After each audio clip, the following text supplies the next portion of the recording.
पुनरुत्थान के दिन की दोपहर की आराधना का समय आ गया है। आपको देखकर अच्छा लगा। मुझे आशा है कि आपको बहुत सारी आशीषें मिले। आज का दिन हमारे सुसमाचार के इतिहास में सबसे खुशी के दिनों में से एक है।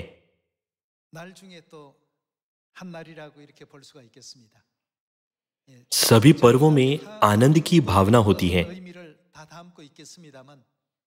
लेकिन विशेष रूप से पुनरुत्थान का दिन अनमोल है, क्योंकि इस दिन मसीह ने मृतकों में से जी उठकर और मृत्यु और अंधकार की शक्ति को तोड़कर अपनी सामर्थ्य को प्रकट किया।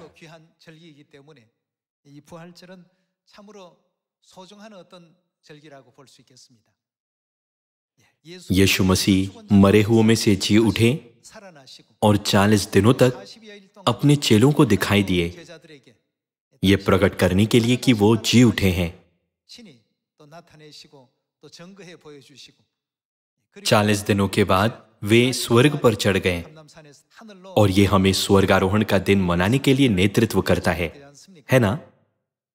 हम ये कह सकते हैं कि पुनरुत्थान का दिन पेंतिकोस के माध्यम से प्रथम चर्च के जीवंत होने का प्रारंभिक बिंदु है,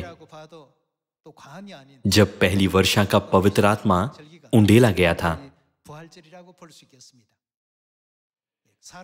पहले लोग सोचते थे जब कोई व्यक्ति मर जाता है तो क्या सब कुछ समाप्त नहीं हो जाता है? इसलिए उनका मानना था कि मृत्यु के बाद जीवन समाप्त हो जाएगा। लेकिन मसीह के पुनरुत्थान के माध्यम से यह विशेष संदेश कई लोगों में फैल गया कि यदि हम मर भी जाएं तो भी फिर से जी सकते हैं।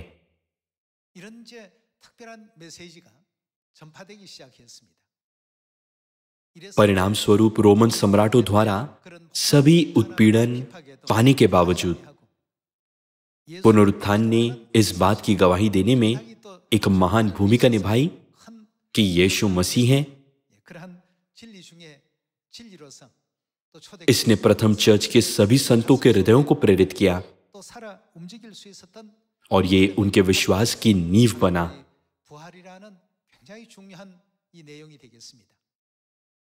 जैसा कि बाइबल में लिखा गया है, जब मसीह अंतिम दिन पृथ्वी पर आएंगे तो वे जो मसीह में मर गए हैं जीवन के पुनरुत्थान के लिए जी उठेंगे, जो धर्मियों का पुनरुत्थान है, जबकि जो जीवित रहेंगे वे बदल जाएंगे और बादलों पर प्रभु से मिलेंगे और सदा प्रभु के साथ रहेंगे। इसीलिए पुनरुत्थान में आशा रखना महत्वपूर्ण है। सिर्फ इसीलिए कि इस पृथ्वी पर जीवन समाप्त हो गया है, इसका मतलब ये नहीं है कि अंत हो गया है। इसीलिए हम आज अपने आप को उस शानदार दुनिया के लिए तैयार करते हैं जो उस दिन के बाद आएगी। बाइबल हमें सिखाती है कि जब हम इस पृथ्वी पर एक यात्री के रूप में हमारे जीवन का अंत होगा, तब स्वर्ग के राज्य का सच्चा जीवन हमारे लिए प्रकट होगा, है ना? उस संसार में आई हम इस पृथ्वी पर रहते हुए आत्मिक आशीषों को जमा करें,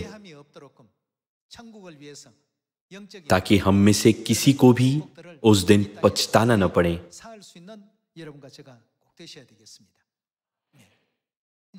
स्वर्ग में प्रवेश करने के बाद हमारे पास कोई अवसर नहीं होगा। इस पृथ्वी पर सब कुछ तय होता है ना? इसलिए आइए हम अधिक उत्सुकता से प्रार्थना करें, अधिक लगन से प्रचार करें और अधिक ईमानदारी से परमेश्वर के वचन का अध्ययन करें। मुझे आशा है कि हम अपने आसपास के सभी लोगों को पुनरुत्थान का सही अर्थ बता सकते हैं। आज आइए हम रोमियो की पुस्तक पर जाएं। रोमियो अध्याय 1 आयत 20। आइए हम रोमियो अध्याय 1 आयत 20 पर एक नजर डालें। उसके अनदेखे गुण अर्थात उसकी सनातन सामर्थ्य और परमेश्वरत्व जगत की सृष्टि के समय से उसके कामों के द्वारा देखने में आते हैं, यहाँ तक कि वे निरुत्तर हैं।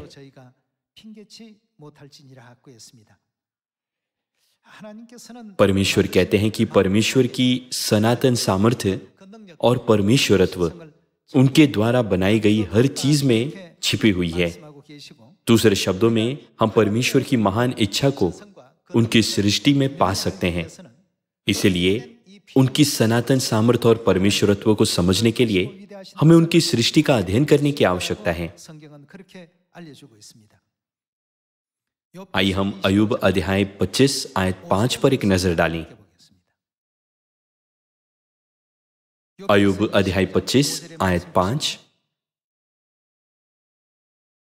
देख, उसकी दृष्टि में चंद्रमा भी अंधियारा ठहरता और तारे भी निर्मल नहीं ठहरते। फिर मनुष्य की क्या गिनती जो कीड़ा है, और आदमी कहाँ रहा जो केंचुआ है। ये आयत वर्णन करती है कि हम परमेश्वर की दृष्टि में कैसे दिखाई देते हैं। बाइबल में लिखा है कि हम कीड़ों के समान हैं, लेकिन परमेश्वर हमें नहीं छोड़ते, बल्कि हमें महिमामय रूप में बदलते हैं।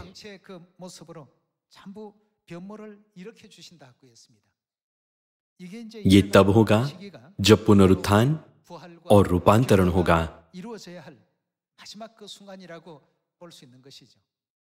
जो मर गए हैं वे फिर जी उठेंगे, और जो जीवित रहेंगे वे रूपांतरित हो जाएंगे। तब हम कीड़ों की तरह नहीं रहेंगे, लेकिन शानदार स्वर्गीय वस्त्र पहने हुए स्वर्गदूतों के रूप में सुंदरता से बदल जाएंगे। इसीलिए हमें पुनरुत्थान के दिन के माध्यम से पुनरुत्थान की आशा रखनी चाहिए।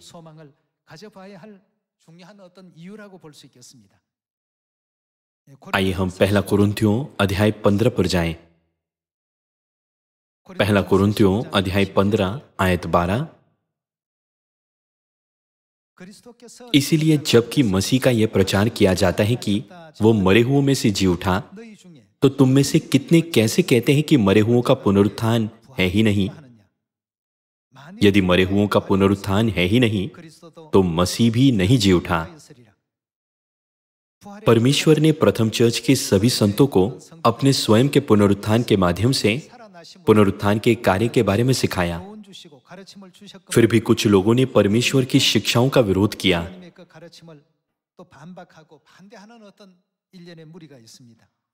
इसीलिए प्रेरित पौलुस ने इस मामले को कुरिन्थियों को इस प्रकार समझाया। आयत 14। और यदि मसीह नहीं जी उठे तो हमारा प्रचार करना भी व्यर्थ है और तुम्हारा विश्वास भी व्यर्थ है। यदि पुनरुत्थान को हमारे विश्वास से हटा दिया जाए तो हमारे विश्वास में बड़ी समस्याएं उत्पन्न होंगी। इसलिए मसीह स्वयं 3 दिनों के बाद मरे हुए में से जी उठे और वो अपने चेलों के सामने प्रकट हुए और 40 दिनों तक उन्हें अपने पुनरुत्थान का सबूत दिया और उन्हें यह निर्देश दिया कि वे सामरिया में और पृथ्वी की छोर तक इन सभी बातों की गवाही दें। आइए हम आयत 28 पर जाएं। आइए आयत 28 देखें। और जब सब कुछ उसके अधीन हो जाएगा तो पुत्र आप भी उसके अधीन हो जाएगा, जिसने सब कुछ उसके अधीन कर दिया, ताकि सब में परमेश्वर ही सब कुछ हो। ऐसा गौरवशाली समय शीघ्र आना चाहिए। आइए आयत 42 पर एक नजर डालें।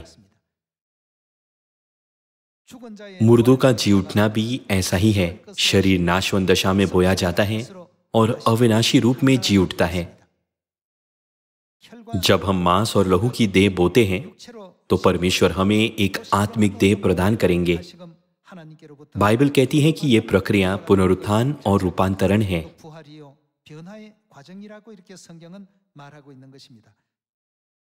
आयत 43, वो अनादर के साथ बोया जाता है और तेज के साथ जी उठता है, निर्बलता के साथ बोया जाता है और सामर्थ्य के साथ जी उठता है। स्वाभाविक देह बोई जाती है और आत्मिक देह जी उठती है। क्या पुनरुत्थान शब्द का अर्थ जी उठना नहीं है? स्वाभाविक देह बोई जाती है और आत्मिक देह जी उठती है। जबकि स्वाभाविक देह है तो आत्मिक देह भी है। भले ही हम अभी शारीरिक रूप में हैं, लेकिन हमारा पुनरुत्थान होगा और हम रूपांतरित होंगे और परमेश्वर पूरी तरह से शरीर के वस्त्रों को स्वर्ग के स्वर्गदूतों के वस्त्रों में बदल देंगे। हमें परमेश्वर के ऐसे अनुग्रहपूर्ण और महिमामय दिन की लालसा करनी चाहिए। आइए हम परमेश्वर के वचन का अध्ययन करना जारी रखें। आइए हम फिर से आयत 44 देखें। स्वाभाविक देह बोई जाती है और आत्मिक देह जी उठती है। जबकि स्वाभाविक देह है तो क्या है? आत्मिक देह भी है। बाइबल हमें सिखाती है कि जैसे शारीरिक देह होती है वैसे ही आत्मिक देह भी होती है। आइए हम आयत 50 पर जाएं। हे भाइयों, मैं ये कहता हूं कि मांस और लहू परमेश्वर के राज्य के अधिकारी नहीं हो सकते। हम इस भौतिक शरीर के साथ परमेश्वर के राज्य में प्रवेश नहीं कर सकते। इसीलिए रूपांतरण और पुनरुत्थान जरूरी है। मांस और लहू परमेश्वर के राज्य के अधिकारी नहीं हो सकते और न नाशवन अविनाशी का अधिकारी हो सकता है। देखो, मैं तुमसे भेद की बात कहता हूं। हम सब नहीं सोएंगे, परंतु सब क्या होंगे? बदल जाएंगे। और ये क्षण भर में पलक मारते ही, अंतिम तुरही फूंकते ही होगा। हमारी देह किस प्रकार की देह में बदल जाएगी? हम अपनी नाशवन देह से अविनाशी देह में और पापमय देह से स्वर्गदूतों के समान आत्मिक देह में बदल जाएंगे।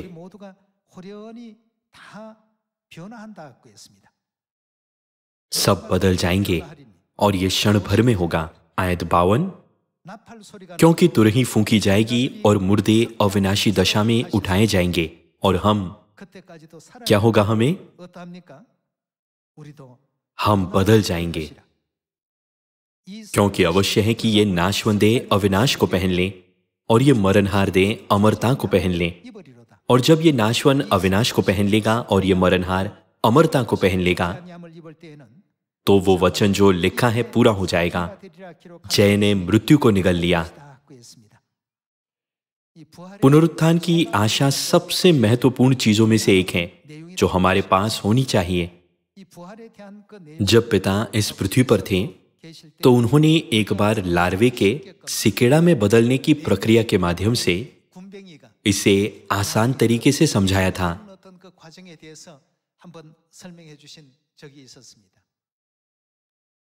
मुझे लगता है कि आप में से बहुत से लोग इससे अनजान हैं।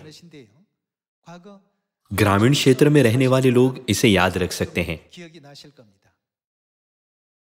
गोभी के खेतों जैसी जगहों पर मिट्टी में छोटे जीव होते हैं। वे सिकाड़ा लार्वा है। वे लगभग 6 से 7 साल तक भूमि के नीचे रहते हैं और बाद में सिकाड़ा में बदल जाते हैं। लार्वा की अवस्था में होने पर वे बहुत बदसूरत दिखते हैं, लेकिन जब वे सिकाड़ा बन जाते हैं और आकाश में उड़ते हैं तो वे शानदार दिखते हैं।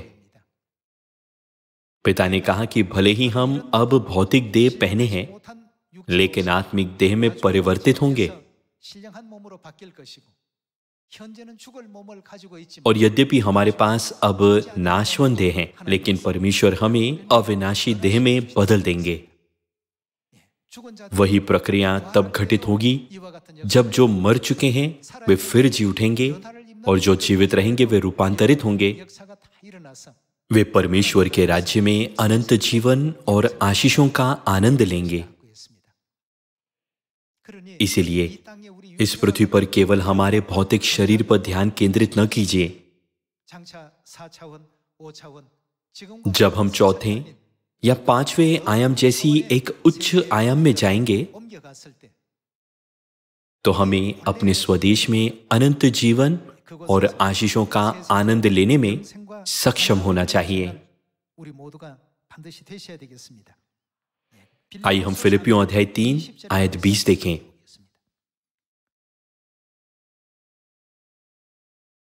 पर हमारा स्वदेश स्वर्ग पर है और हम एक उद्धारकर्ता प्रभु यीशु मसीह के वहां से आने की बाट जो रहे हैं। वो अपनी शक्ति के उस प्रभाव के अनुसार जिसके द्वारा वो सब वस्तुओं को अपने वश में कर सकता है, वो क्या करेंगे? हमारी दीनहीन देह का रूप बदलकर, अर्थात हमारी शारीरिक देह को बदलकर अपनी महिमा की देह के अनुकूल बना देगा। इस महिमा में भाग लेने के लिए हमें सियोन में रहना चाहिए और विश्वास का ऐसा जीवन जीना चाहिए जो परमेश्वर की शिक्षाओं का पालन करता है ना? इसीलिए पुनरुत्थान और रूपांतरण का समय है जब हमारी दीनहीन देह महिमा की देह में बदल जाती है।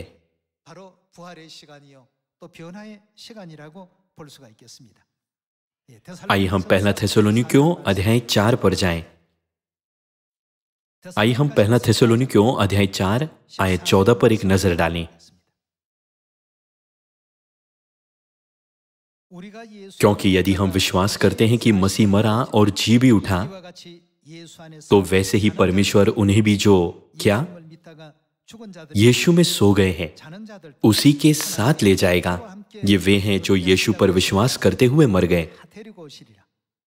क्योंकि हम प्रभु के वचन के अनुसार तुमसे ये कहते हुए कि हम जो जीवित हैं और प्रभु के आने तक बचे रहेंगे, सोए हुओं से कभी आगे न बढ़ेंगे। क्योंकि प्रभु आप ही स्वर्ग से उतरेगा, उस समय ललकार और प्रधान दूत का शब्द सुनाई देगा और परमेश्वर की तुरही फूंकी जाएगी और जो मसीह में मरे हैं वे पहले जी उठेंगे, अर्थात उनका पुनरुत्थान होगा। तब हम जो जीवित और बचे रहेंगे उनके साथ बादलों पर उठा लिए जाएंगे कि हवा में प्रभु से मिलें, और इस रीति से हम सदा प्रभु के साथ रहेंगे। इस प्रकार इन बातों से एक दूसरे को शांति दिया करो। परमेश्वर ने इन प्रतिज्ञाओं को बाइबल में दर्ज किया है और ये जल्दी ही पूरी होंगी। ये वो क्षण है जब हमारी दीनहीन देह मसीह की महिमा में देह में बदल जाती है।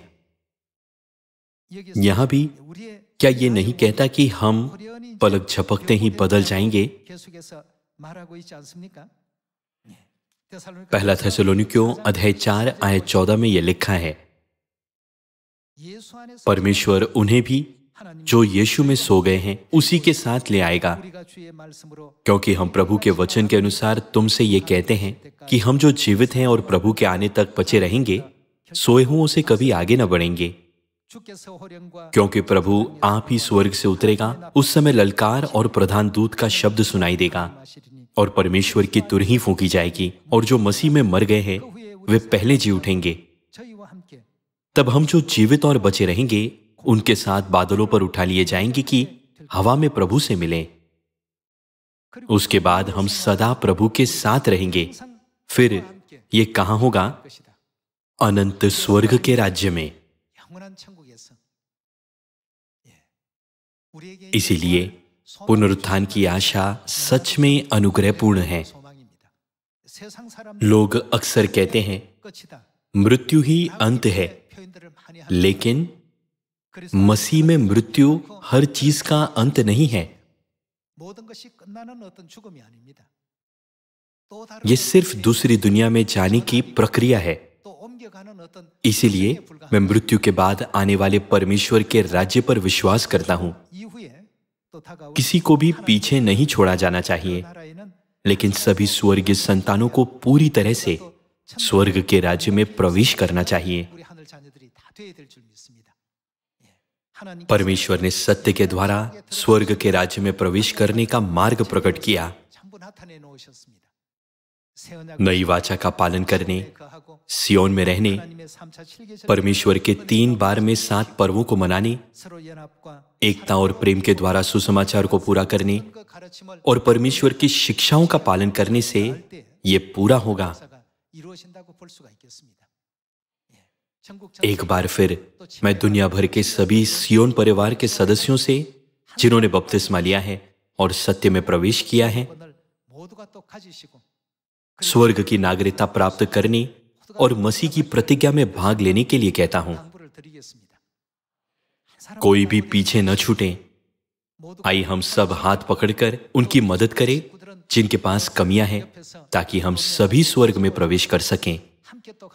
जो लोग मार्ग से भटक गए हैं, आइए हम उन्हें सही मार्ग पर वापस लाएं। जब पिता लौटे तो आइए हम पिता से ये प्रशंसा पाएं, बहुत बढ़िया।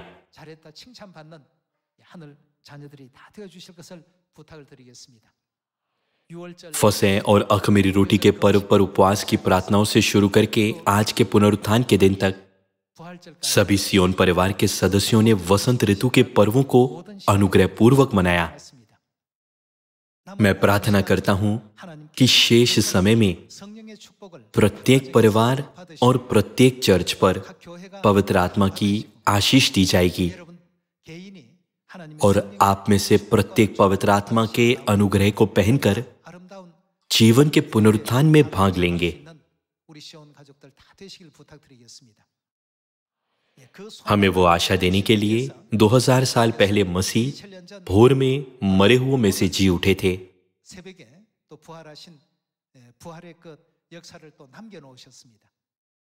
क्योंकि उन्होंने हमें जागृत करने के लिए पहले वो मार्ग अपनाया कि हम भी वैसा ही कर सकते हैं।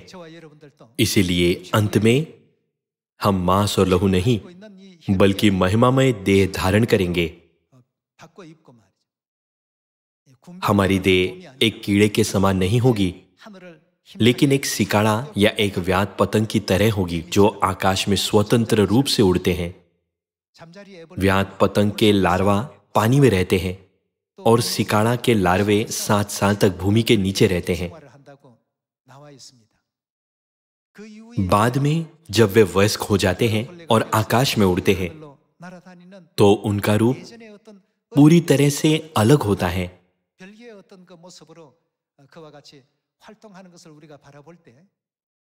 इस पृथ्वी के सिद्धांतों के भीतर भी परमेश्वर ने हमें दिखाया कि ऐसे परिवर्तन संभव है। अब हम इस तरह देख सकते हैं, लेकिन निकट भविष्य में हमारे पास शानदार रूप होगा। मैं सियोन के सभी भाइयों और बहनों से उस भविष्य की आशा करने और पिता और माता की महिमा और स्तुति करने के लिए कहता हूं। ये आशा करते हुए कि आपने आज के संदेश से अनुग्रह पाया, मैं आज दोपहर के उपदेश को समाप्त करना चाहूंगा। आपका धन्यवाद।